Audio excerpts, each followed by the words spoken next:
wrote over 10 years ago, you see them. Plus the grammatical errors, you see them. Okay? So, I will end at all. By leveraging on social proof, it helps my business to grow over time. So you're selling real estate, and you're not doing videos to show what property do you want people to buy, and yet you want to sell real estate. You're selling real estate, you're not telling people the benefit of buying that property from you. All these things are some of the things that we have had to do over the years that has helped. So you must have what we call social proof. Now, more importantly is also, you also have to then invest in also looking like what you're selling. My biggest challenge in real estate was when I moved to Dubai. Okay? I was in Dubai, I need to sell property. Unfortunately, the price point of properties in Dubai were a lot more expensive than in Nigeria. Okay? So before you know it, I have properties worth $30 million, one property to sell. $40 million, one property to sell. Now, again, what I've been teaching you all this while, network, I never really had friends who could easily just pay $40 million for what? For a property. Right? So that became an issue. But thank God, as at the time I moved to Dubai, and business had been big enough for me to be able to afford the next thing I want to share with you, which is what? Lifestyle marketing. Lifestyle marketing. So, as much as I didn't have a $40 million friend, $50 million friend, I knew that if I could have a lifestyle that represents luxury, I then can gradually attract such people. Am I making sense at all? And that was exactly what I did. So first step, I started living in Burj Khalifa, which is the tallest building in the world. I got myself a driver and a Rolls Royce. And every morning, I'll be driven out of Burj Khalifa to my office in Sheikh Zayed Road. Intentionally every morning. Every morning. And what then began to happen is that wealthy people in Dubai and outside of Dubai started reaching out to me. Oh, I saw that you sell real estate. Oh, I'm interested. Why? They realized that for me to be able to afford to live in Burj Khalifa and drive a Rolls Royce meant that their money was safe with me. Am I making sense at all? Yes. And it was easy for them to begin to do business. So if you want to be a realtor, there are certain things that we're used to. And like I said, before I moved to Dubai, I could afford it, but I just didn't think it was important. Right? If I've shared this story before, how for many years in Nigeria, the guy, those in diaspora, just had issues. They were always worried. Because I was this simple guy. I was born in the northern part of Nigeria. And if you understand the northern part of Nigeria, it's a very simple culture. Right? So I dress in a simple way. There's a video I'm going to post in the next few days about my Doha experience with one of my friends who believe I'm not wearing luxury. Okay? And that he wants me to be wearing designers. It's a very funny story, but up till now, if you see me wear designers, it was a gift. I don't believe in it much. But she forced me to buy some designers, palm, and this, I think, 2 Hermes bracelets, right, for $2,000. Right? And removed the local ones I had and said, no, this is not designer. Yeah, this is real. But, so that can tell you how I don't really care about luxury. I'm not making sense at all. But I realized that for my business, I was selling something very expensive. Are we learning at all now? Because that created why some people had doubts. Who knows what I'm talking about? Who have doubts. And then, that guy, I'm not sure. Okay? So I had to learn, even though I still don't do much of luxury clothes or whatever, but my courage where I live, am I making sense at all? all of that matter. Today we're on a $200 million expansion in the US. One of the first things I did was to get myself a house in the US that I bought. A multi-million-dollar house on a 3.3-acre property. Why? Again, another adage from my village. They say, whoever will design your clothes, you check the designers they are wearing. Right? So I'm asking people to come invest in our development in the US. Okay? The question is, where does that guy live himself? Are we learning at all? So there are certain things, if you're going to be a realtor, that you need to begin to understand that helps your real estate business. In other words, you yourself must consume the luxury that you're asking people to come and buy when it comes to real estate. You yourself must live in kind of, are we together now, in location that help people to understand what you're trying to sell. I'm doing land banking heavily. We're one of the largest land bankers in Nigeria. Okay, but I was the first to start buying properties in acres, thousands of acreage. Okay, and then I of course sold some, kept some. But I needed to live by the example of what I'm teaching. And that takes me to number 3 point to becoming a billionaire realtor. That you must buy properties yourself. So most realtors only focus on selling properties. They themselves haven't invested in what? In buying properties themselves. Okay? And because you've not invested in buying properties yourself, what happened? A lot of the clients have a lot of concern trusting you as a realtor. Okay? Their concern is about, why will I give you my money? Okay? Exactly. Why will I give you my money? Sometimes my staff always say, Doctor, I don't know how you do it, but you sell more than us. And I said, the reason is because everybody investing with me knows that I was the first person to invest. Are we together now? And they could see me put my money into what I'm asking people to come and buy. So you as a realtor, if you then start putting your money into also investing in real estate, say, hey, I'm not just trying to convince people to buy property from me, I'm also what? Investing in properties myself. Are we learning at all? Did you get value? Yes, we did. Are we sure? Yes. Okay, what's the next book you want me to talk about? Land banking. So this is a book called The Billionaire Land Banker, and I shared how I built my multi-billion real estate empire from zero. Now, you asked a question earlier about how did I start. So the first thing was over 17 years ago, about 17 years ago, I graduated from college and there was no job. So I printed 100 CV with a cover letter. So those of you looking for a job, you can try this. And my cover letter says, do not pay me salary for 6 months until I prove my worth in your organization.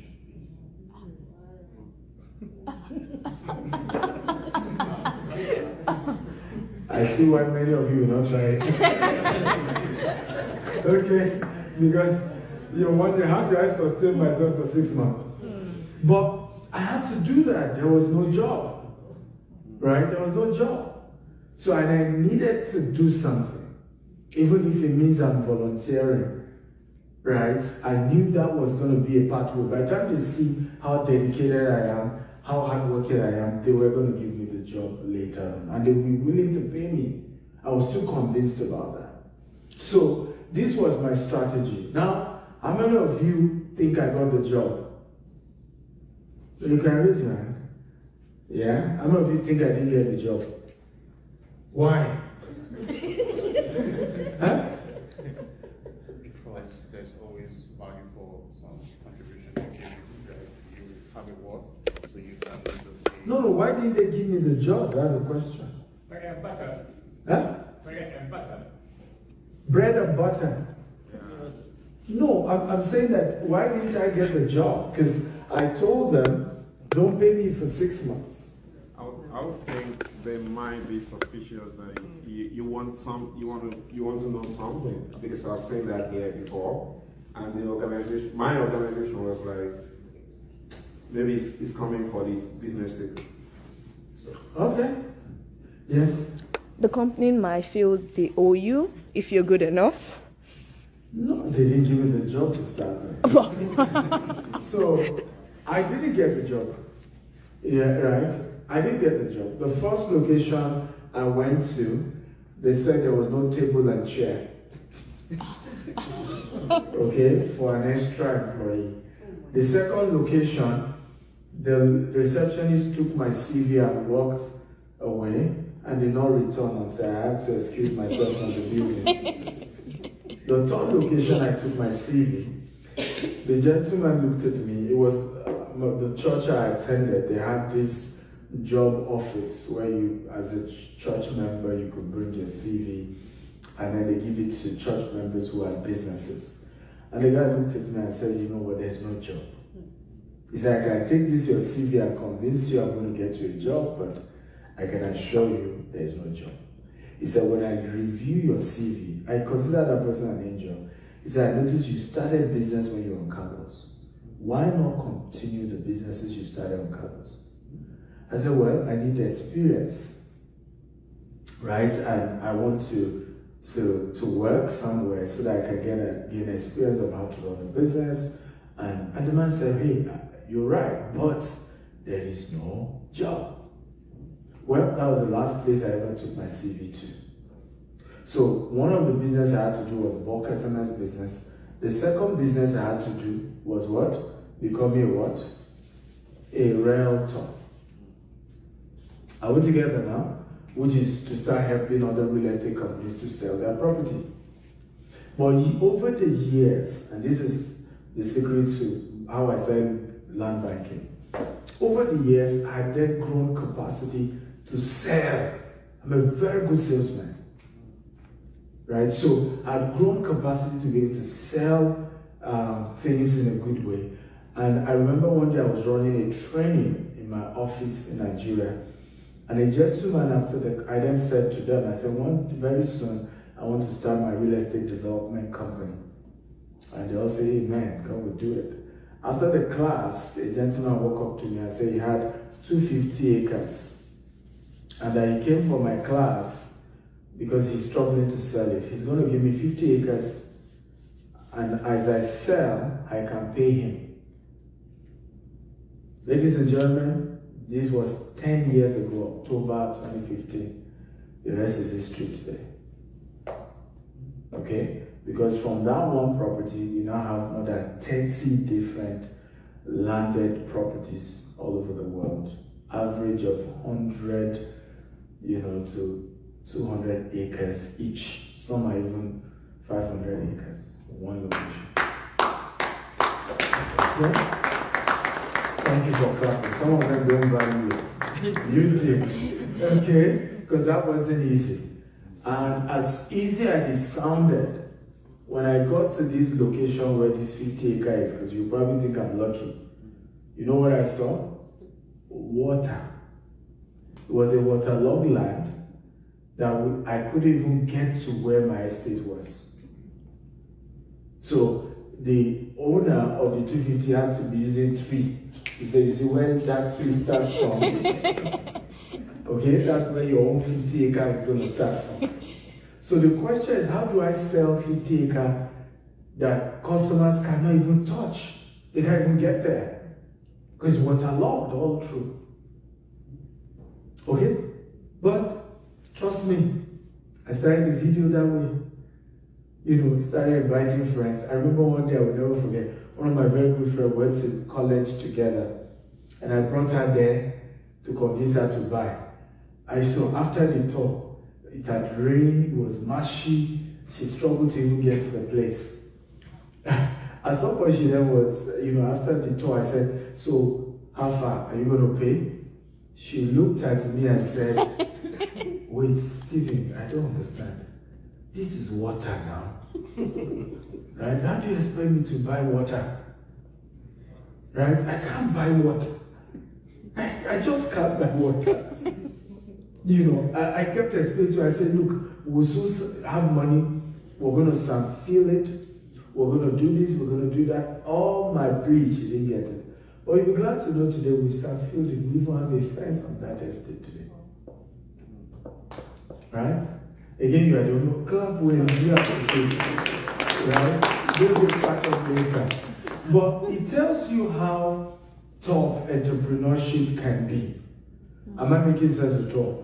Because yes, I got this 50 acres to sell, but it was a lot difficult. So I had to start reading. How do you sell a waterlogged land? Right? What are the benefits of lands that are waterlogged? Can you guess the secret I discovered? All big cities were built close to water. London, Manhattan. Manhattan is a marshy land. Chicago is a marshy land.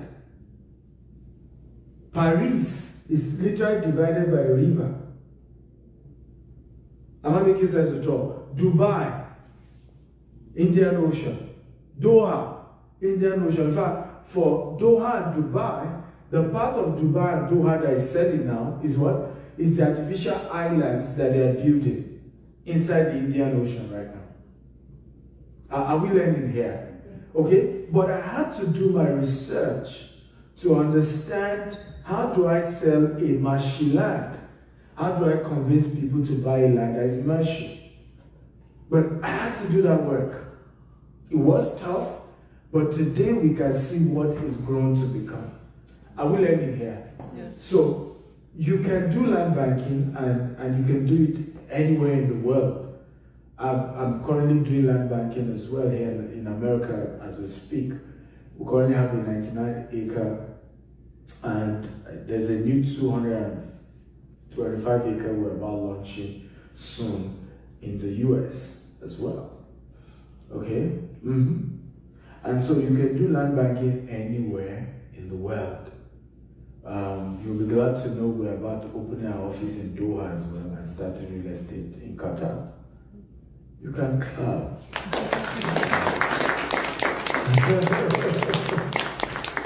But I remember, 4 days ago in Doha, as I moved around the city, you know what I said to my friends around me? I said, this is Dubai 20 years ago. I said, most people haven't yet discovered Doha. But if one can risk it and begin to invest in Qatar today, years to come, one will look back and realize one has made. Imagine investing in Dubai 20 years ago. So, what is the secret to land banking? Foresight. You cannot do land banking if you don't have foresight, because it's basically you buying land with the intention that there's going to be capital appreciation over the years. Are we together now? And it's a risk, because you could buy the property and it doesn't appreciate.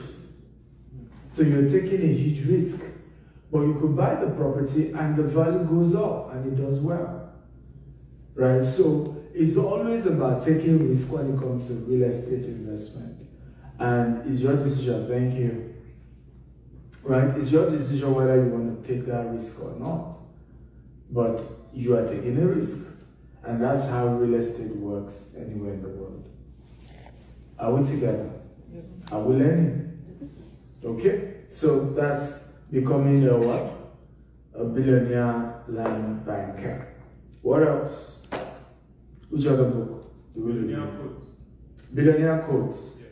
Right? So Billionaire Code is a powerful book. It's called the code that billionaires use to create wealth that others don't use.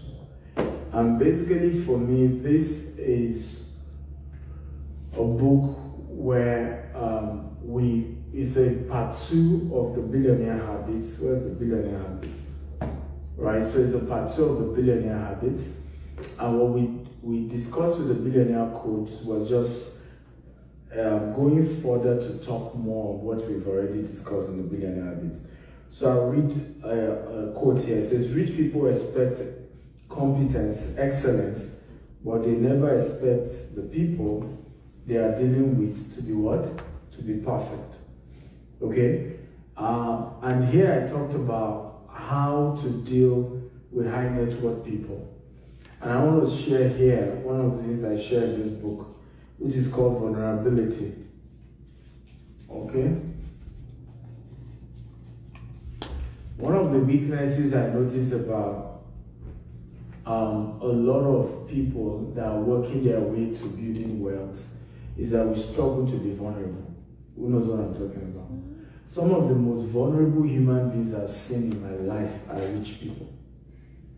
In fact, sometimes in conversation, I'm almost wondering, why are you this vulnerable?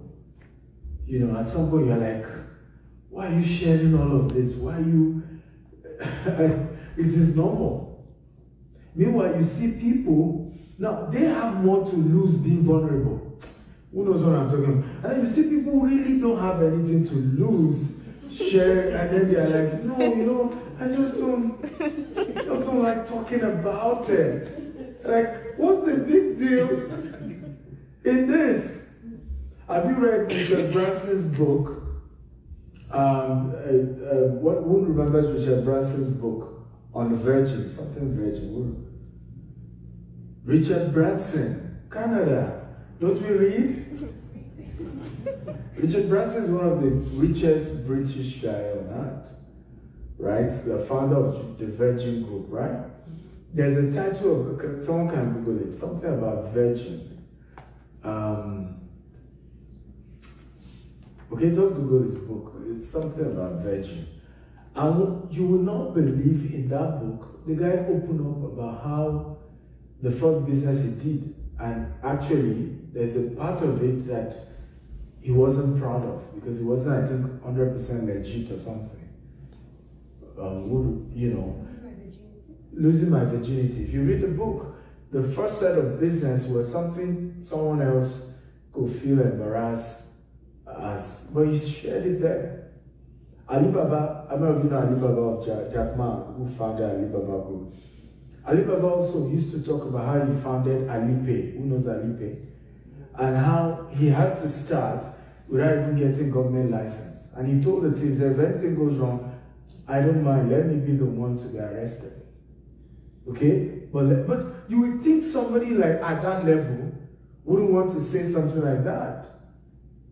I'm not making sense at all. But people who really have nothing, and to really, there's not even a big deal to it. They're like, no, I don't want anybody to hear. And this is the reason why many people have not attracted big customers and high net worth people into their lives. Because you want me to risk millions with you, but you cannot even be vulnerable. Am I making sense at all? Yeah. Are we together now? Yeah. You can't even open up. Right? So you want me to take certain risk, but you are not even taking risk in our relationship together. Are we learning at all? You are not even taking risk of being honest with me. You're not taking that risk, and you want me to take the risk. So one of these I want us to take note and very important. As much as you want to build relationship with high net worth people, be willing to share the fact that you're not perfect, but your journey towards what? Perfection. What you're doing to be excellent at who you are and what you're doing. And that's very, very powerful. Another quote I want to share with you guys here, it says, leaders who build effective systems raise people who think, act, and approach life and business like them. And here I talked about how billionaires learn to replicate themselves. So when I started our real estate business, I am the guy who goes to look for the land we're buying. I'm the guy who negotiates. I'm the guy who handles everything. Are we together now? Today, no more. I don't do that anymore. I had to raise people who now negotiate. So a lot of sellers today are frustrated with me when they reach out. I said, hey, Dr. Steve, we want to buy this land. We've talked to your guy. Your guy refused to buy our land. I said, well, I'm sorry. He's the one in charge. I said, what do you mean? Are you not the chairman? Did you not found the business? I say, yeah, I founded it, but I've put somebody else there. And I trust that person's decision. I can't run the business alone. I travel all over the world now.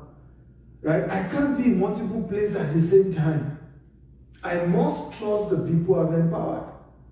So many of us haven't learned the power of replicating ourselves in that small business we are currently doing that is doing well. How do you produce your kind? Are you aware it's the day you start your business that you get your successor? Can I say that again? The day you start your business is the day you should have your successor. And start grooming your successor. You know, some of us say, no, it's when the business is successful. No. Because you can wake up one day and say, you know, I'm not interested in the business. I just told you what that luck was sharing with us last night. You can wake up one night and just say, you know, I don't feel like doing this business anymore. Right? I just don't enjoy it anymore. Okay? And it's normal that way. Are we learning here? Come on, are we learning? Yes. Are we sure? Okay? So, it's powerful to learn the culture. Let me read this, another quote here. In business, the replication principles deal with what? The conscious repetition of a valid success so that it can continue to generate growth and expansion. A principle by defining is a proven way of life that can be applied under any circumstance to produce desired results. So part of the principle of replication is to say, I'm into cakes and I'm good at doing cakes. Rather than always be the one to bake that cake, I will document the recipe, right? And every unique thing that I've been using to bake my cake. And what will I end up doing? Over time, I will teach somebody how to do the same, and I will change my role from the cake baker to the guy who goes to advertise that we sell cakes. Come and buy the cake. And I think this is part of the missing thing with people of color. We get too addicted to our business, and we don't master the art of replication. Can I be here if I didn't replicate? Can we be in 4 continents today and I'm this relaxed if I didn't practice the replication principle? If I remember a gentleman came for my mentorship. I have a one-on-one coaching mentorship I do for high network business guys. You know, really high network. But this guy is into real estate like me. So he came, he was the fastest guy that paid for my coaching. Like he didn't even price it. I just paid. So I was curious, so I had to research who he was. Only to realize he was a big real estate guy, had so many. So in one of the sessions, I said, why did you come? Because you're already successful, really big. Of course, this coaching is for successful people, but you are really, really big. He said, yes, I'm big. But one day I was on site and my hands started shaking. And when I got to the doctor, it was stress. Right? The entire pressure of running this. He said, but I noticed you are relaxed. You travel all over the world. You are taking pictures. You are signing books. And I'm only in Nigeria. You are in 4 continents. So when I consult, everybody says, go and meet Stephen. Stephen is the one that can tell you what to do. That makes him relax to be able to run such a big business, and he's still relaxed. And honestly, that's what we then did. At the end of the day, it was amazing how when we were in the car one day, you just started receiving this call, and some of you do that even right now. Some of you are here, but your mind is not here. Some of you are here, but I'm very sure in the next 5 minutes you go out to pick a call.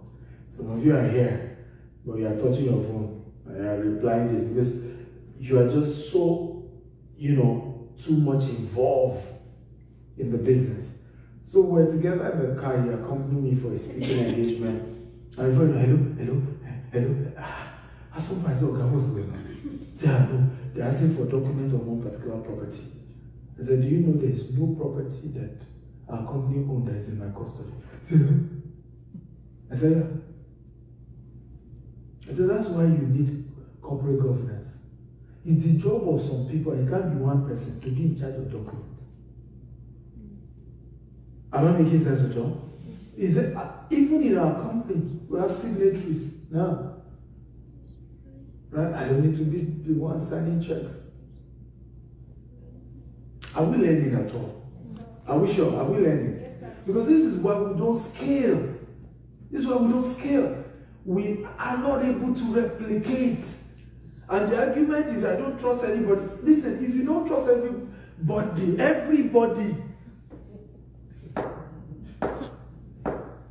we need to check you. Huh? We need to check you. Is it true that a lot of people are going to disappoint you? The answer is yes. I have been disappointed. Right? I was still sharing in Toronto the story of $1 million loss in Dubai. Incidentally, thank God I even shared that because somebody was there who had carried another version of the story. And that became an opportunity to clarify. Okay? But, and it's just from trusting people. Right? I can be all trusting. And when I say all trusting, okay? I literally can hand over things in people's hands just expecting them to be good. And hear this. If you really are good, you expect others to be good too. Yes. Hmm? Yes. If you have problem trusting anyone, it's a sign of something wrong with you. By the way, we can get the charger now because the power bank is dead. Are we together now? If you what? Come on, talk to me.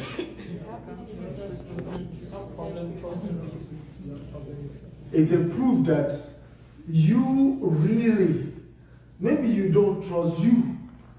Now, please don't get it wrong. For you to build the kind of system I am building, you must also know that everybody must check each other. And that's what we mean by corporate governance. In a situation of corporate governance, everybody is watching each other. This conference had a corporate governance. Are you aware? The Toronto people have helped me clap for them. They came all the way from Toronto. Right? Served as a corporate governance for Vancouver volunteer team. To guide them, to advise them. And oh boy, thank God we did that. Okay? Thank God we did that. Because it helped a lot. When people hear a billionaire is coming to their city, unfortunately, the mindset is wrong. Is that there is a party we need to be wasteful.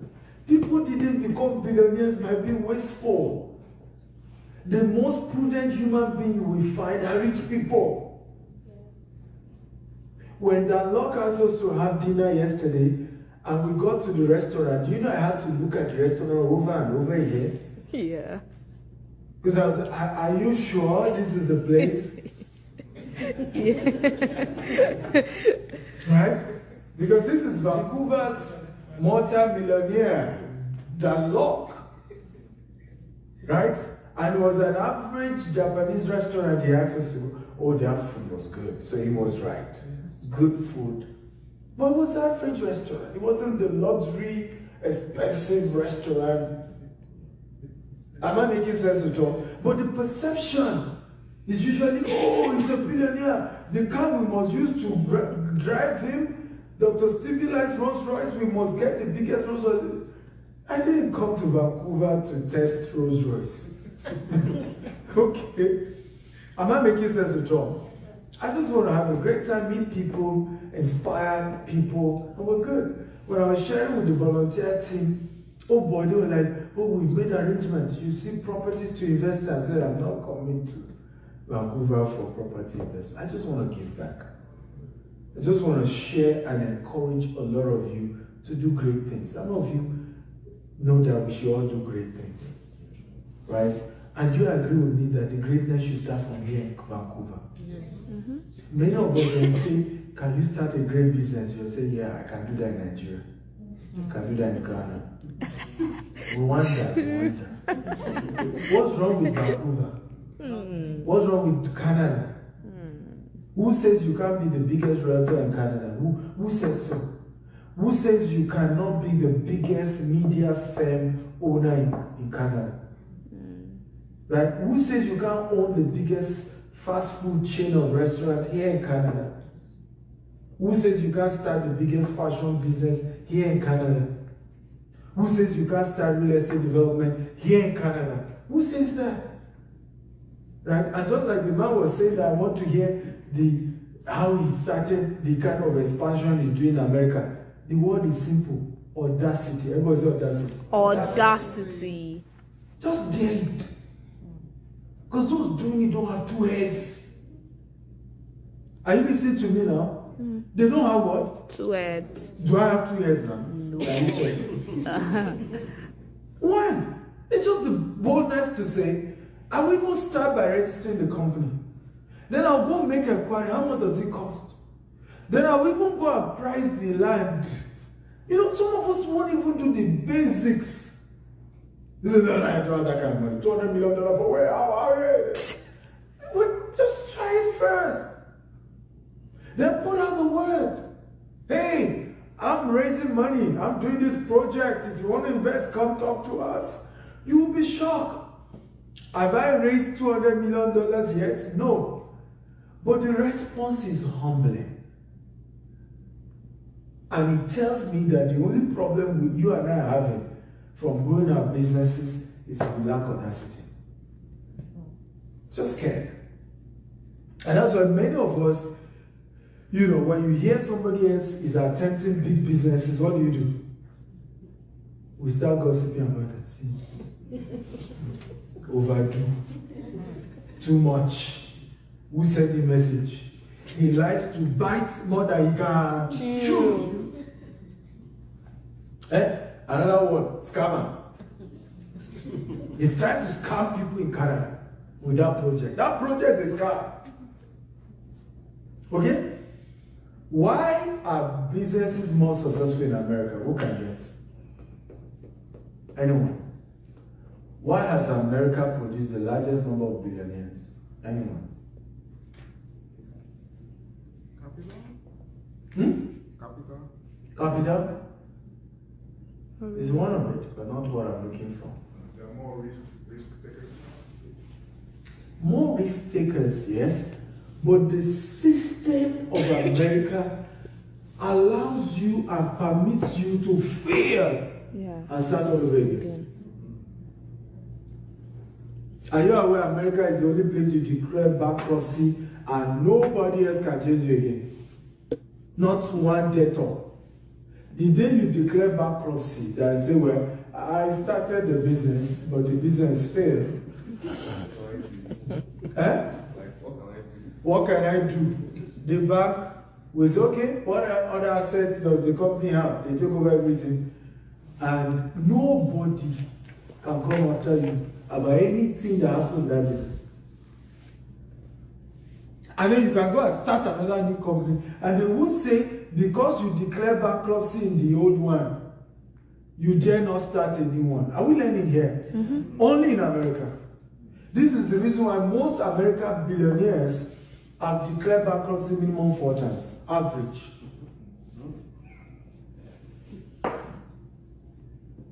So, part of what we must get used to, particularly as people of color, is failure. Failure is okay, it's normal.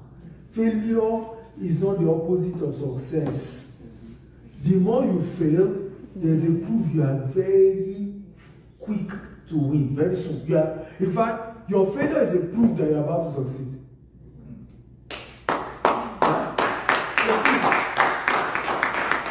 It's a proof you're about to succeed. And we don't teach this enough in our community.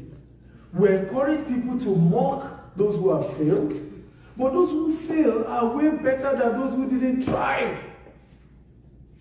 They are. Oftentimes, one of the biggest secrets, with a lot of people, What's your secret? What's your secret? I am not scared to fail. Oh, that's my secret. And I kid you not, I'm not. I'm not scared to fail. And you know the funny thing with my story? While you are laughing at my last failure, what will you see? Ta-da! Good news. We just succeeded. Am I making sense at all? Yes. That's it. Because I'm not stopping. Are you aware you only fail when you quit? There's no such thing called failure. The only time you cannot say you fail is when you quit. As long as you keep at, okay, I'll give you an example. We have a newborn baby that is trying to stand. What happens? Falls. The first time. Always Then the falls. second time. Falls. Then the third time. Falls. Then the fourth time. Falls. How many of you have now said, my son Can walk. is a failure at standing? Nah. They say, why? Say he was falling. 1, 2, 3, 4, 5, 6, 7. My son can't stand. Anybody like that? What do? You encourage the baby again to attempt at it, isn't it? Yeah. Even at the 20th, at the 30th time. Come on. Why are you not doing the same in business? That's not what they taught us. That's not what they taught us in church. Pastors. And he's right. Religion is part of our challenge in entrepreneurship. Am I making sense at all? Religion is part of our challenge in entrepreneurship because religion taught us otherwise. But those conversations are not true because in the Bible, all we saw were people failing till they made it. Abraham, David. to bear a child, the guy kept failing at bearing child. Till Sarah's womb was dead. And Abraham kept telling God, have fun now. Am I making sense at all? Yes. So where are your clergy quoting? What are they quoting really? The last time I checked, a scripture said the righteous man falleth what? 7 times. 7 times, are it? I mean, what's the scripture? Who pastors now? And rise again. Are we together now? So whoever is teaching you that there's something wrong with failing, it's not getting it right. Real failure is when you quit. And as long as your boy or girl keep attempting to stand, attempting to work, he or she eventually works. So when it comes to owning businesses, are we together now? Get up, work, do it again. And another part of business we often don't talk about is the place of losing money. Oh, can I be honest with you guys? I just lost $65,000 yesterday in a real estate deal. And it's just one of those normal things.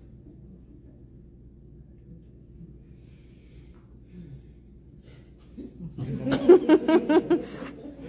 some families yearly income. So I have this quote. I say, you are a millionaire because you've lost millions. You're a billionaire because you've lost billions. You're a thousandaire because you've lost Thousands. You're a zeronaire. It's the truth. I probably saw my article this morning about $10 and Tony Lumelu. Right? If you haven't, go to my Instagram. Yeah. Because it's what the big boys know that others don't know. You know, we whine over little money. I was sharing in that article. I said I attempted to resolve an issue for 2 people. I'll not mention their name, but you know them. If you follow me, you know this. I said the entire transaction is less than $1 million. I said in the case of Tony and Otedala. and Otedala, there was over a company that's worth over $1 billion. True. In 72 hours, they resolved the matter. Everybody licked their wound, cut their losses, and moved on. Meanwhile, these other people on something less than $1 million, they've turned it to national issue. Distracting the entire nation.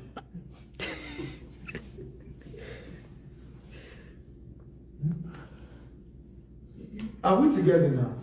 And it's because we are not teaching people to understand that, look, if you are going to be rich, there will be times you will lose money, cut your losses, move on to the next deal. If you sit down there, distracted, whining, crying, there are more opportunities.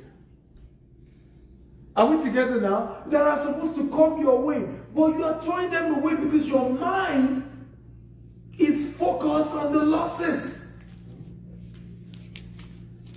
Your mind is focused on the losses. Your mind is just on, oh, why did I lose money? Oh, I hate myself. Come on, move on. Move on. There are more deals ahead of you. Pick the lessons up from the losses and move on. I remember we had a conference we sponsored last weekend, and Cedric was one of the speakers. I don't know if you know Cedric Nash. Right? I was just even hearing about him at the conference. Fantastic guy. And he shared something very powerful that I've also noticed with the Jews. Okay? And he said, he asked them, he said, how do you people build money? They said, synagogue. Right? From the synagogue, yeah? Among the synagogue with the rabbis, they identify somebody who is starting a business. Everybody does what? Invest with that person, and then the business scale.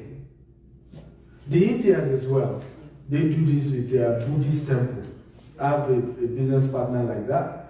My business partner has grown his business to almost $1 billion in land banking. He's one of my partners in the US. And he told me his investors are no more than 80. And he's been able to raise over $200 million through those people. Just 80 people from the temple. Amongst the African community, how market?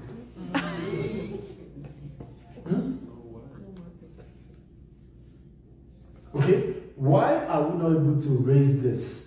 In fact, one of the data the guy shared was shocking. Are you aware in America, the black community has the largest money per capita? Yeah? But the money doesn't go into their businesses. The money doesn't go into supporting each other, start a business. The money goes into Ferrari,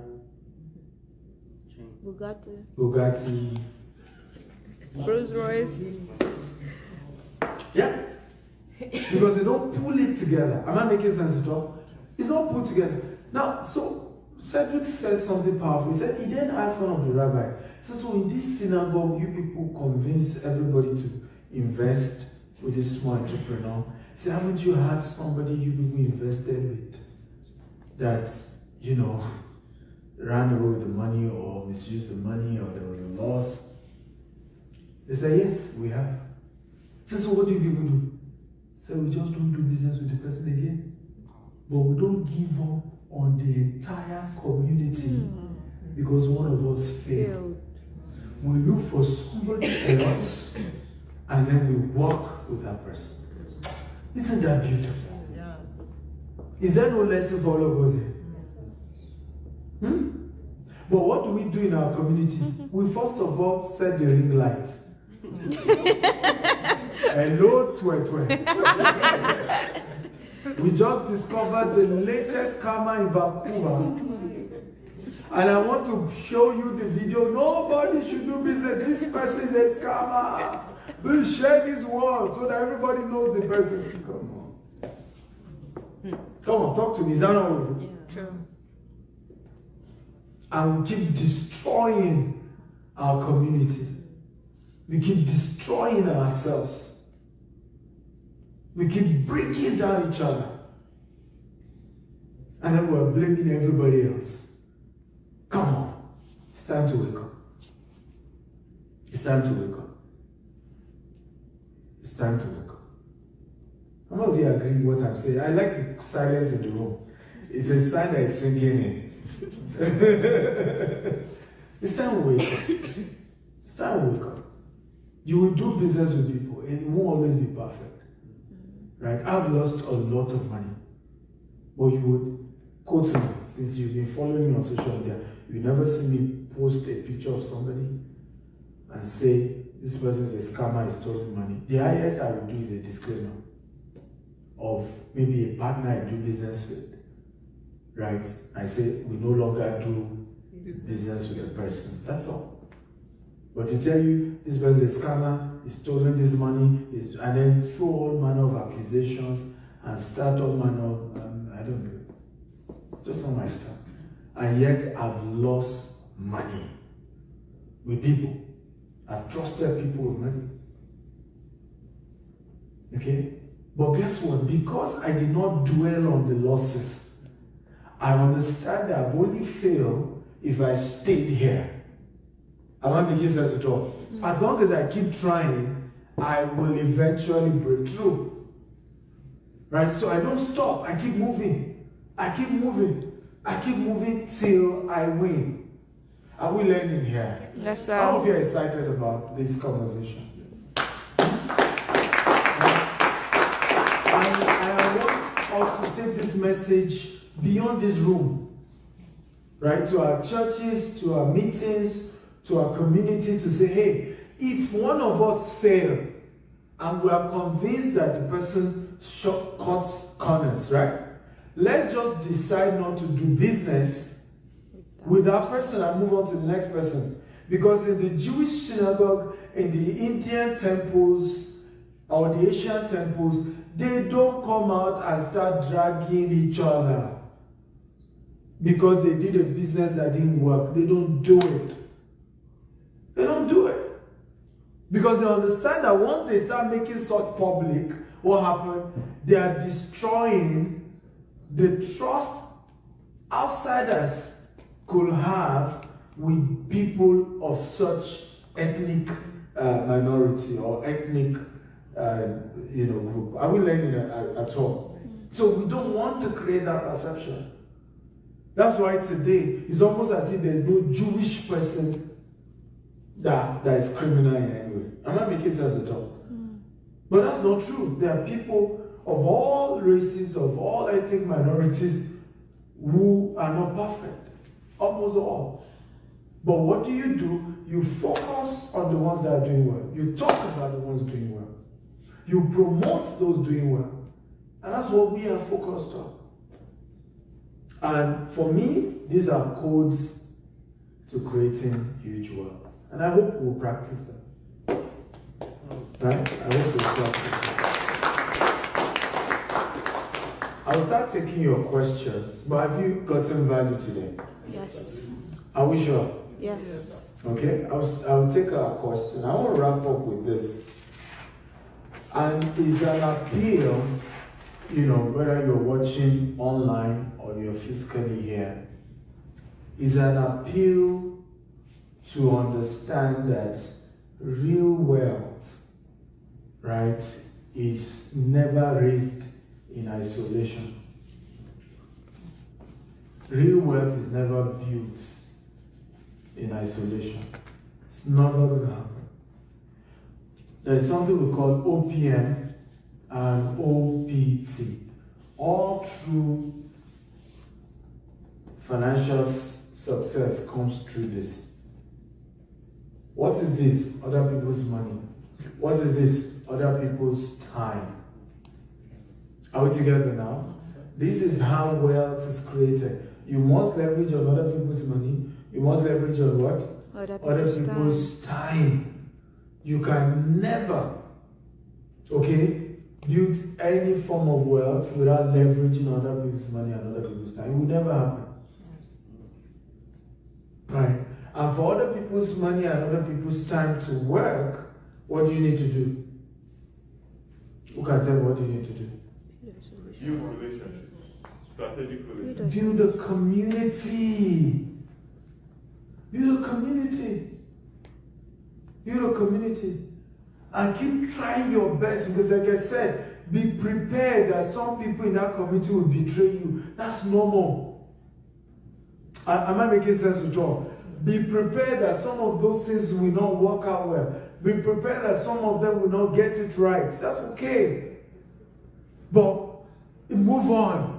Because ultimately, the real wealth will still come by leveraging on other people's money and other people's time. Every wealth is created that way. And I'll break it down for you. Who is the richest man in the world today? Elon Musk. Elon Musk.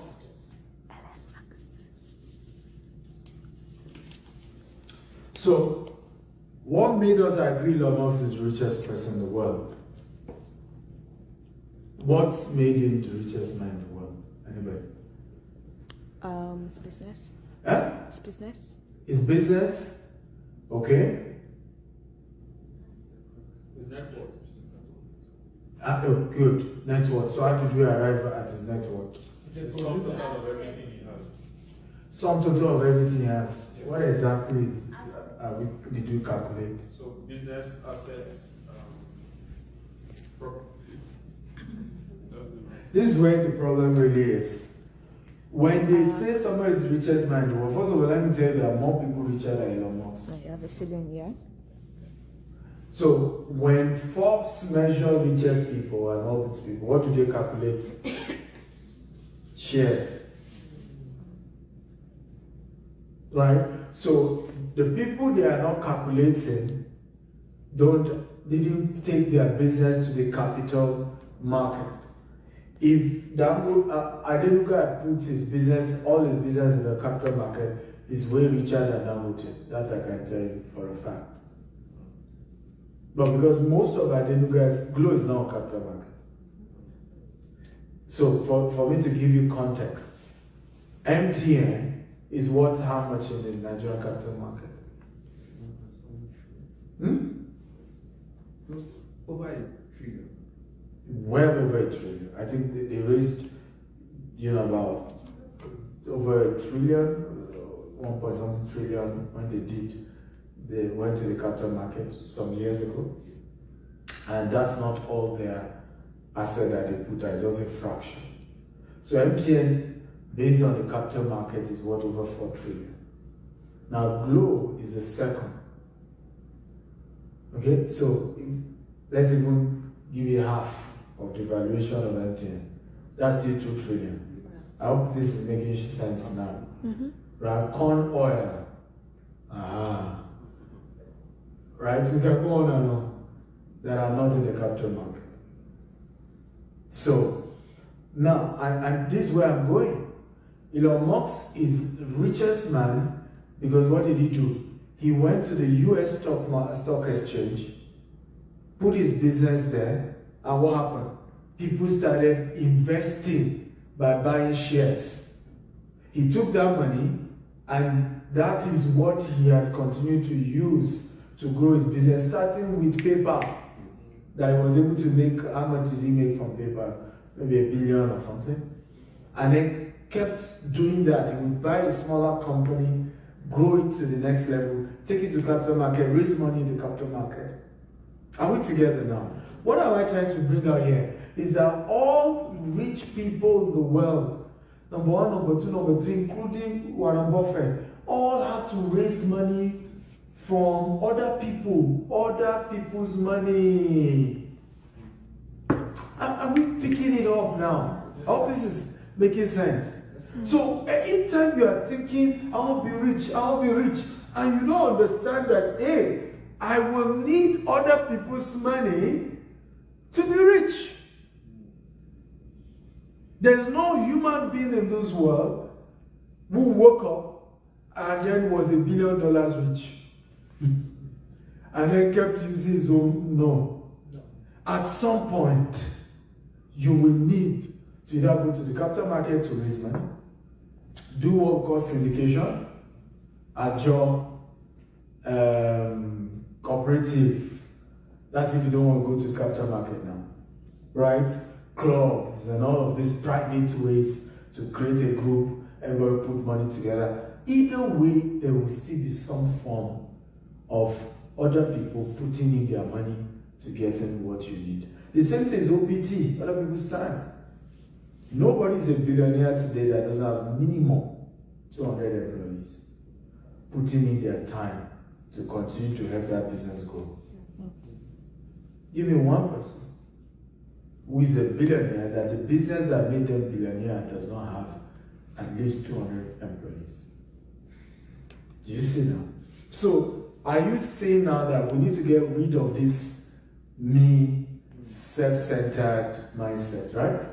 Are we noticing that? Because for the real wealth to come, there has to be collaboration. There has to be partnership. There has to be working with people. Right? Some will not get it right. Some will mess up. Some will miss it. But we keep striving for the right partnership to get to the top.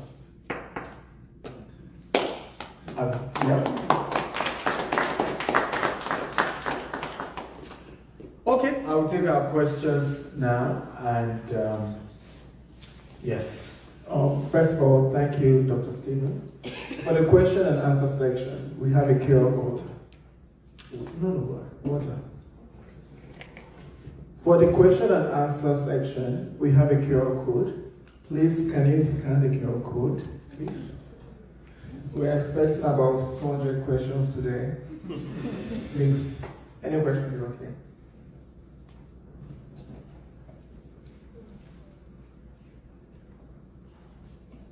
We'll make it interactive, yeah. I think we can make it interactive. So if you have questions, just raise your hand so we count all those who will take their questions. Thank you. If you have questions, raise your hand. Let's just count it once. Don't make another person's question trigger your question. Right? So if you have questions, no, let's take the number of all those right now. Raise your number. So he's number one. Who else? Ask question. Number two. Two. Well. No one from the side. Okay, 3. Number 3. 4. Number 4. 5. Number 5. Okay, so that's all. We will not take anybody else. So let's go. Okay. So what were you waiting for all this while? Why do we like to do this? I see this up all over the place. Okay, so number 6, that's all. Thank you, Dr. Stephen. Are we permitted to have multiple questions? Yes, sure. Good. I don't know where to start, but I have been writing my questions down. So the first thing, which you touched on, that really have been an issue for me personally, is how to strike a balance between, you explained the lifestyle marketing aspect that you practice. Is that similar to the fake it until you make it, or influencer kind of mindset? Because I think that has been an issue for me, even doing anything on social media, because I've been like, do you really want to put your whole life down there? Tell you, how did you get to the point where you became comfortable with that? Because I know you are also a man of faith and all of that. Yeah, so that's the first question I have. The second question I have is regarding investment generally. I see a couple of my friends, we've always had these arguments. People believe what they have here is not enough, so they want to take it back home. And so they're putting all their money back home, doing all of this investment back home. And we see a lot of people like you now coming from back home down here. So in my mind, and hearing people saying, oh, you need to make money in dollars and all of that, what would be, is it the best of both worlds? What would you advise people here? Should we just focus here and build this community, put money together, or rather take your own individual